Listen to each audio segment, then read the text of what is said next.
ಈಗ ಇಂಥದೇ ಒಂದು ಬಿ ಖಾತಾ ಪ್ರಾಪರ್ಟಿಗಳಿಗೆ ಎ ಖಾತಾ ಮಾನ್ಯತೆ ಕೊಡೋದ್ರ ಬಗ್ಗೆ ಸರ್ಕಾರ ಒಂದು ದೊಡ್ಡ ಡಿಸಿಷನ್ನ ತಗೊಂಡಿದೆ.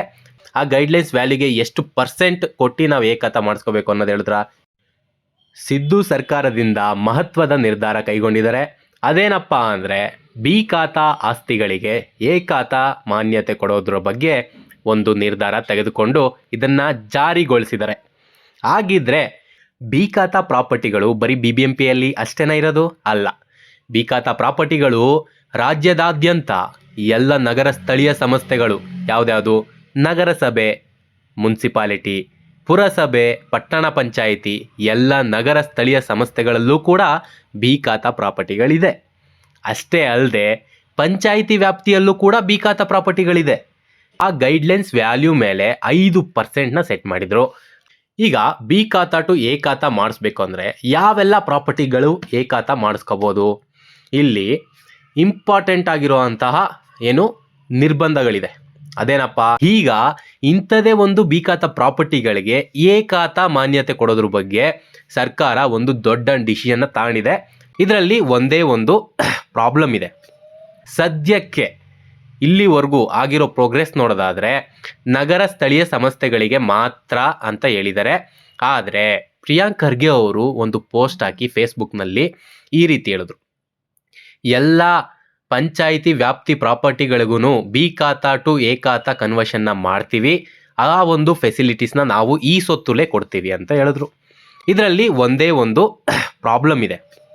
ಏನಪ್ಪ ಅದು ಅಂದರೆ BBMP ವ್ಯಾಪ್ತಿಲಿ ಯಾವೆಲ್ಲ ಪ್ರಾಪರ್ಟಿಗಳು ಬರ್ತಾ ಇದೆ ಅಂಥ ಪ್ರಾಪರ್ಟಿಗಳಿಗೆ ಬಿ ಖಾತಾ ಟು ಎ ಖಾತಾ ಮಾನ್ಯತೆ ಕೊಡೋದಕ್ಕೆ ಗೈಡ್ಲೈನ್ಸ್ ವ್ಯಾಲ್ಯೂ ಅಂತಾರೆ. ಆ ಗೈಡ್ಲೈನ್ಸ್ ವ್ಯಾಲ್ಯೂ ಮೇಲೆ 5% ಸೆಟ್ ಮಾಡಿದರು. ಅಂದರೆ ಆ ಒಂದು ಗೈಡ್ಲೈನ್ಸ್ ವ್ಯಾಲ್ಯೂ ಒಂದು ಪ್ರಾಪರ್ಟಿಗೆ 1 ಕೋಟಿ ಬೆಲೆ ಬಾಳ್ತಾ ಇದ್ದರೆ ಅದರಲ್ಲಿ 5% ನೀವು ಆ ಒಂದು 5%ನ ಕಟ್ಟಿ ಎ ಖಾತಾ ಕನ್ವರ್ಷನ್ ಮಾಡಿಸ್ಕೋಬೇಕಾಗಿತ್ತು. ಅಂದರೆ 5% ಅಂದರೆ 1 ಕೋಟಿ ಆಸ್ತಿ ವ್ಯಾಲ್ಯೂ ಇದ್ದರೆ ನಿಮಗೊಂದು 5 ಲಕ್ಷ ರೂಪಾಯಿ ಗೈಡ್ಲೈನ್ಸ್ ವ್ಯಾಲ್ಯೂ ಅಂತ ಬರೋದು. ಬಟ್ ಬಿಡಿ, ಈ 5 ಲಕ್ಷ ರೂಪಾಯಿ ಅಷ್ಟೇ ಅಲ್ಲಿ ಸರಿ ಹೋಗುತ್ತೆ? ಅವ್ರಿಗೆ ಅಲ್ಲಿ ಲಂಚ ಕೊಡಬೇಕು, ಬಂದು ನೋಡೋರಿಗೆ ಎಲ್ಲನೂ ಇರುತ್ತೆ, ಅದು ಬೇರೆ ಪ್ರಶ್ನೆ ಅಂದ್ಕೊಳ್ಳಿ. ಈಗ ನಗರ ಸ್ಥಳೀಯ ಸಂಸ್ಥೆಗಳಿಗೆ ಎಷ್ಟು ಗೈಡ್ಲೈನ್ಸ್ ವ್ಯಾಲ್ಯೂ ಸೆಟ್ ಮಾಡಿದ್ದಾರೆ? ಆ ಗೈಡ್ಲೈನ್ಸ್ ವ್ಯಾಲ್ಯೂ ಹೇಳಿದ್ರಾ? ಆ ಗೈಡ್ಲೈನ್ಸ್ ವ್ಯಾಲ್ಯೂಗೆ ಎಷ್ಟು ಪರ್ಸೆಂಟ್ ಕೊಟ್ಟು ನಾವು ಎ ಖಾತಾ ಮಾಡಿಸ್ಕೋಬೇಕು ಅನ್ನೋದು ಹೇಳಿದ್ರಾ? ಇಲ್ಲ, ಅದನ್ನು ಇನ್ನೂ ಸರ್ಕಾರ ಹೇಳಿಲ್ಲ. ಅದು ಹೇಳೋದು ಬಾಕಿ ಇದೆ, ಸರಿನಾ? ಅದು ಬರೋವರೆಗೂ ಯಾವುದೇ ಮಧ್ಯವರ್ತಿಗಳು ಏಜೆಂಟ್ಗಳಿಗೂ ಕಾಸು ಕೊಟ್ಟು ಮೋಸ ಹೋಗಬೇಡಿ. ಅದು ಬಂದಿದ ಮೇಲೆ ನಾವೇ ಪೇಯ್ಡ್ ಸರ್ವಿಸ್ ಮಾಡ್ತೀವಿ, ನಮಗೂ ಕೊಡಿ, ನಮಗೆ ಕೊಡಿ, ನಾವು ಕೂಡ ಆ ಒಂದು ಅಪ್ಲಿಕೇಶನ್ನ ಹಾಕಿ ನಿಮಗೆ ಕಮ್ಮಿ ರೇಟಲ್ಲಿ ಮಾಡಿಕೊಡೋ ಅಂಥ ಒಂದು ಪ್ರಯತ್ನ ಮಾಡ್ತೀವಿ, ಸರಿನಾ? ಅದಿರಲಿ. ಈಗ ವಿಷಯದ ಮೇಲೆ ಫೋಕಸ್ ಮಾಡೋಣ. ಈಗ ಬಿ ಖಾತಾ ಟು ಎ ಖಾತಾ ಮಾಡಿಸ್ಬೇಕು ಅಂದರೆ ಯಾವೆಲ್ಲ ಪ್ರಾಪರ್ಟಿಗಳು ಎ ಖಾತಾ ಮಾಡಿಸ್ಕೋಬೋದು? ಇಲ್ಲಿ ಇಂಪಾರ್ಟೆಂಟ್ ಆಗಿರುವಂತಹ ನಿರ್ಬಂಧಗಳಿದೆ. ಅದೇನಪ್ಪ, ನಿಮ್ಮ ಒಂದು ಪ್ರಾಪರ್ಟಿ ಯಾವುದೇ ಗೌರ್ಮೆಂಟ್ ಪ್ಲಾಟಲ್ಲಿ ಇರೋಂಗಿಲ್ಲ, ಸರಿನಾ? ಗೌರ್ಮೆಂಟ್ ಜಾಗದೊಳಗಡೆ ಏನಾದರೂ ನಿಮ್ಮ ಪ್ರಾಪರ್ಟಿ ಬಂದರೆ ನಿಮಗೆ ಕೊಡೋದಿಲ್ಲ. ಅಷ್ಟೇ ಅಲ್ಲದೆ ನಿಮ್ದೇನಾದರೂ ಗ್ರೀನ್ ಬೆಲ್ಟ್ ಅಥವಾ ಬಫರ್ ಝೋನ್ ವೈಲೇಷನ್ ಆಗ್ತಾಯಿದ್ರೆ ಅಂಥ ಪ್ರಾಪರ್ಟಿಗಳಿಗೆ ಎ ಖಾತಾ ಕನ್ವರ್ಷನ್ ಸಿಗೋದಿಲ್ಲ. ನಿಮ್ಮ ಒಂದು ಪ್ರಾಪರ್ಟಿಗೆ ಹೋಗೋದಕ್ಕೆ ರೋಡು ಗೌರ್ಮೆಂಟಿಂದ ಮಾಡಿರೋಂತಹ ರೋಡ್ ಆಗಿರಬೇಕು. ಪ್ರೈವೇಟ್ ರೋಡಲ್ಲಿ ಓಡಾಡ್ತಾ ಇದ್ದರೆ ನಿಮಗೆ ಎ ಖಾತಾ ಸಿಗೋದಿಲ್ಲ. ಅಂಥ ಒಂದು ರೋಡ್ ಏನಾದರೂ ಇದ್ದರೆ, ಪ್ರೈವೇಟ್ ರೋಡ್ ಇದ್ದರೆ ಅದನ್ನು ಫಸ್ಟು ಗೌರ್ಮೆಂಟಿಗೆ ಬರ್ಕೊಟ್ಟು ಆಮೇಲೆ ನೀವು ಅದನ್ನು ಎ ಖಾತಾಗೆ ಕನ್ವರ್ಟ್ ಮಾಡಿಸ್ಕೋಬೋದಾಗಿದೆ.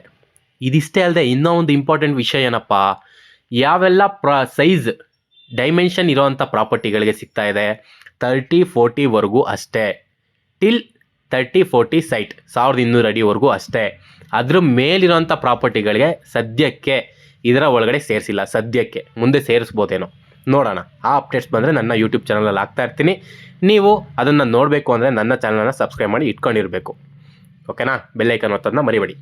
ಇದನ್ನು ಅನೌನ್ಸ್ ಮಾಡಿದ್ದು ಬಂದು HK ಪಾಟೀಲ್ ಅವರು ಅನೌನ್ಸ್ ಮಾಡಿದ್ರು. ಇದ್ರ ರಿಲೇಟೆಡು BBMPಲಿ ಇದೇ ರೀತಿ B2A ಕನ್ವರ್ಷನ್ ಮಾಡೋಕ್ಕೆ ಹೋದಾಗ ಕೋರ್ಟ್ ಕೇಸ್ ಆಗಿತ್ತು. ಅದಕ್ಕೆ ಈಗ ಸ್ವಲ್ಪ ಡಿಸೈನ್ ಮಾಡಿಫೈ ಮಾಡಿಬಿಟ್ಟು ಇವಾಗ B2A ಕನ್ವರ್ಷನ್ನ ಇಡೀ ರಾಜ್ಯದಾದ್ಯಂತ ಎಲ್ಲ ಪ್ರಾಪರ್ಟಿಗಳಿಗೂ ಮಾಡೋದಕ್ಕೆ ಹೊರಟಿದ್ದಾರೆ. ಅದು ಒಂದು ಮಟ್ಟಕ್ಕೆ ಸಕ್ಸಸ್ಫುಲ್ ಆಗ್ಬೋದು. BBMPಲಿ ಆಗಲಿಲ್ಲ, ಬಿಕಾಸ್ ಆಫ್ ಗೈಡ್ಲೈನ್ಸ್ ವ್ಯಾಲ್ಯೂ ಜಾಸ್ತಿ ಇದ್ದಿದ್ದು ಮತ್ತು ಪರ್ಸೆಂಟೇಜ್ ಜಾಸ್ತಿ ಇತ್ತು. 5 ಲಕ್ಷ ಅನ್ನೋದು ಜನಕ್ಕೆ ವರ್ತ್ ಅನ್ನಿಸ್ಲಿಲ್ಲ. ಯಾಕೆಂದರೆ ಇದರಿಂದ ಬರೀ ಒಂದು ಲೀಗಲ್ ಬಾಂಡಿಂಗ್ ಸಿಗ್ತಾ ಇದೆ, ಅದು ಓಕೆ. ಅದು ಎಷ್ಟು ಮಟ್ಟಕ್ಕೆ ಲೀಗಲ್ ಬಾಂಡಿಂಗ್ ಅಂತ ಹೇಳೋದಕ್ಕಾಗಲ್ಲ. ಒಂದು ಸರಿ ಗೌರ್ಮೆಂಟ್ ಅವರೇ ಬಂದು ಎಲ್ಲ ಚೆಕ್ ಮಾಡಿ ಎ ಖಾತಾ ಕೊಡ್ತಾ ಇದ್ದಾರೆ ಅಂದರೆ ಅದು ಓಕೆ ಎಕ್ಸೆಪ್ಟಬಲ್. ಬಟ್ 5 ಲಕ್ಷ ರೂಪಾಯಿ ಅಂದರೆ ಅದು ತುಂಬಾ ಜಾಸ್ತಿ ಆಯಿತು. ಇದ್ರ ರಿಲೇಟೆಡೇ ಈಗ ಇನ್ನೂ ಒಂದು ಮಹತ್ವದ ಡಿಸ್ಕಷನ್ಸ್ ನಡೀತಾ ಇದೆ. ನೆಕ್ಸ್ಟು ಈ 5% ಏನಿದೆ BBMP ವ್ಯಾಪ್ತಿಲಿ ಕಮ್ಮಿಯಾಗಿ 2-3%ಗೆ ಬರ್ಬೋದು ಅನ್ನೋದಿದೆ. ಅವಾಗ ಒಂದು 2 ಲಕ್ಷ 3 ಲಕ್ಷಕ್ಕೆ ಬರುತ್ತೆ. ಚಿಕ್ಕ ಪ್ಲಾಟ್ ಇದ್ದರೆ ಅದೊಂದು ಸ್ವಲ್ಪ ಕಮ್ಮಿನೇ ಆಗ್ಬೋದು. ಬಟ್ ನಾನು ಹೇಳ್ತೀನಿ ಅಂದರೆ B2A ಕನ್ವರ್ಷನ್ ಮಾಡಿಸ್ಕೊಳ್ಳಿ. ಕೆಲವೊಬ್ರು ಏನು ಮಾಡ್ತಾಯಿದ್ರು ಅಂದರೆ ಪ್ರಾಪರ್ಟಿ ಮೇಲೆ ಲೋನ್ ಇದ್ದರೆ ಎಲ್ಲ ಲೀಗಲ್ ಇರುತ್ತೆ ಅಂತ ಒಂದು ಮಿಸ್ಕನ್ಸೆಪ್ಷನ್ ಇತ್ತು. ಆ ಥರ ಇರಲ್ಲ ಅದು, ಸರಿನಾ? ಗೌರ್ಮೆಂಟವರೇ ಬಂದು ಲೀಗಲ್ ನೋಡಿ ಎ ಖಾತಾ ಕೊಡ್ತಿರೋದ್ರಿಂದ ಇದು ಸೇಫ್, ಓಕೆನಾ? ಈ ಒಂದು ಮೆಥಡ್ನ ತಗೊಳ್ಳಿ. 1 ಲಕ್ಷನೋ 2 ಲಕ್ಷನೋ ಆಗುತ್ತೆ, ಕೊಟ್ಟು ಮಾಡಿಸ್ಕೊಳ್ಳಿ, ಪರವಾಗಿಲ್ಲ. ಬಟ್ ಏನಂದರೆ ಲಂಚ ಕೊಡೋಕೆ ಹೋಗ್ಬೇಡಿ, ಲೀಗಲಾಗಿ ಏನಿದೆಯೋ ಪ್ರೊಸೀಜರ್ನ ಫಾಲೋ ಮಾಡಿ ಕೊಡಿ, ಅಷ್ಟೇ ನಾನು ಹೇಳೋದು. ಈ ಒಂದು B2A ಕನ್ವರ್ಷನಲ್ಲಿ ಒಂದು ನೋಡಿದ್ರಿ ನೀವೇನು ಲೀಗಲ್ ಬಾಂಡಿಂಗ್ ಇರುತ್ತೆ, ನಮ್ಮ ಪ್ರಾಪರ್ಟಿ ಪಕ್ಕಾ ಇದೆ ಅನ್ನೋದೊಂದು ನಿಮಗೆ ಕನ್ಫರ್ಮ್ ಆಗುತ್ತೆ. ಯಾವುದೇ ಗ್ರೀನ್ ಬೆಲ್ಟ್ ಆಗಿರ್ಬೋದು, ಬಫರ್ ಆಗಿರ್ಬೋದು, ಗೌರ್ಮೆಂಟ್ ಯಾವುದೇ ಫ್ಲೈಓವರೋ ರೋಡೋ ಏನು ಬರ್ತಾ ಇಲ್ಲ ಅಂತ ಹೇಳಿ ಒಂದು ಲೀಗಲಾಗಿ ನಿಮಗೆ ಎ ಖಾತಾ ಸಿಕ್ತಂಗೆ ಗೌರ್ಮೆಂಟ್ ಕಡೆಯಿಂದನೇ ಒಂದು ಸೇಫಾಗಿ ಸಿಗುತ್ತೆ ನಿಮಗೆ. ಕೋರ್ಟ್ಗೆ ಹೋಗಿ ಕೂಡ ನೀವು ಇದನ್ನ ನೀವು ಫೈಟ್ ಮಾಡ್ಬೋದು, ಸರಿನಾ? ಎ ಖಾತಾ ಇದ್ದರೆ. B ಖಾತಾ ಇದ್ದರೆ ಅದು ಆಗಲ್ಲ, ಲೀಗಲಾಗಿ ಏನು ಕೋರ್ಟಲ್ಲೂ ಎಕ್ಸೆಪ್ಟ್ ಮಾಡಲ್ಲ, ಗೌರ್ಮೆಂಟು ಎಕ್ಸೆಪ್ಟ್ ಮಾಡಲ್ಲ, ತುಂಬ ಡಿಫಿಕಲ್ಟಿ ಇರುತ್ತೆ. 1-2 ಲಕ್ಷ ಇವಾಗ ಹಾಕ್ಬಿಟ್ಬಿಟ್ರೆ ನಿಮ್ಮ ಒಂದು ಪ್ರಾಪರ್ಟಿ ಲೀಗಲಿ ಸೆಕ್ಯೂರ್ ಆಗುತ್ತೆ, ಅದೊಂದು. ಇನ್ನೊಂದು ಗೌರ್ಮೆಂಟು ಮೇಯ್ನಾಗಿ ಏನು ಹೇಳ್ತು ಅಂದರೆ ಲೋನ್ ತಗೊಳ್ಳೋದಕ್ಕೆ ಹೆಲ್ಪ್ ಆಗುತ್ತೆ ಅಂತ. ಬಟ್ ನಾನೇನು ಹೇಳ್ತೀನಿ, ತುಂಬ ಒಳ್ಳೊಳ್ಳೆ ಬ್ಯಾಂಕು ಕಮ್ಮಿ ಇಂಟ್ರೆಸ್ಟಲ್ಲೇ ಲೋನ್ ಕೊಡ್ತವೆ B ಖಾತಾ ಪ್ರಾಪರ್ಟೀಸ್ಗೂ. ಏನಂದರೆ ನೀವು ಸ್ಯಾಲ್ರಿಡ್ ಆಗಿರಬೇಕು. ನಿಮಗೆ ಡೀಸೆಂಟ್ ಸ್ಯಾಲ್ರಿ ಬರ್ತಾ ಇದೆ ಅಂದರೆ ಒಳ್ಳೊಳ್ಳೆ ಬ್ಯಾಂಕಲ್ಲೇ ನಿಮಗೆ ಕಮ್ಮಿ ಪರ್ಸೆಂಟ್ಗೆ ಲೋನ್ ಸಿಗುತ್ತೆ, ಸರಿನಾ? ಲೋನ್ ಪರ್ಪಸ್ಸಿಂದ ಬೇಡ, ಲೀಗಲ್ ಬಾಂಡಿಂಗ್ ಸಿಗುತ್ತೆ ಅಂತೇಳಿ ನೀವು B2A ಕನ್ವರ್ಷನ್ನ ಮಾಡ್ಕೊಳ್ಳಿ ಅಂತ ಹೇಳ್ತೀನಿ. ಈ ವಿಡಿಯೋ ನಿಮ್ಗೆ ಏನಾದರೂ ಇಷ್ಟ ಆಗಿದರೆ ನನ್ನ ಒಂದು ಚಾನಲ್ನ ಸಬ್ಸ್ಕ್ರೈಬ್ ಮಾಡಿ, ಲೈಕ್ ಮಾಡಿ, ಶೇರ್ ಮಾಡಿ. ನನ್ನ ಚಾನಲ್ನ ಒಂದು ವಾಟ್ಸಪ್ ಚಾನಲ್ ಕೂಡ ಇದೆ, ಟೆಲಿಗ್ರಾಮ್ ಚಾನಲ್ ಇದೆ, ಲಿಂಕ್ಗಳು ಡಿಸ್ಕ್ರಿಪ್ಷನ್ ಇರುತ್ತೆ, ಹೋಗಿ ಜಾಯ್ನ್ ಆಗಿ. ಇದೇ ಥರ ಇನ್ಫಾರ್ಮೇಷನ್ನು ಮತ್ತು ಮೇಯ್ನ್ ಸೋರ್ಸ್ ಫೈಲ್ಸ್ಗಳು, ಅವು ಥೌಸಂಡ್ಸ್ ಆಫ್ ರುಪೀಸ್ ವರ್ತಿರೋಂಥ ಸೋರ್ಸ್ ಫೈಲ್ಗಳನ್ನ ನಾನು ಟೆಲಿಗ್ರಾಮ್ ಪೇಜಲ್ಲಿ ಹಾಕ್ತಾ ಇರ್ತೀನಿ. ಅದು ನೀವು ಫ್ರೀಯಾಗಿ ಡೌನ್ಲೋಡ್ ಮಾಡ್ಕೋಬೋದು. ಬೇರೆ ಯೂಟ್ಯೂಬರ್ಸ್ ಎಲ್ಲ ಅದಕ್ಕೊಂದು ಸ್ವಲ್ಪ ಚಾರ್ಜ್ ತಾಳ್ತಾರೆ, ಅದು ಎಕ್ಸೆಪ್ಟಬಲ್, ಓಕೆನಾ? ಯಾವುದು ಫ್ರೀಯಾಗಿ ಬರೋದಿಲ್ಲ, ಅವರೇ ಚಾರ್ಜ್ ಮಾಡೋದ್ರಲ್ಲಿ ಏನು ತಪ್ಪಿಲ್ಲ. ಬಟ್ ನಾನು ಫ್ರೀಯಾಗಿ ಕೊಡ್ತಾಯಿದ್ದೀನಿ, ನನ್ನ ಟೆಲಿಗ್ರಾಮ್ ಚಾನಲ್ ಸಿಗುತ್ತೆ, ನೀವು ಹೋಗಿ ಡೌನ್ಲೋಡ್ ಮಾಡ್ಕೋಬೋದು. ಈ ವಿಡಿಯೋ ನೋಡೋಕ್ಕಾಗಿ ಧನ್ಯವಾದ, ಥ್ಯಾಂಕ್ಸ್, ನಮಸ್ತೆ.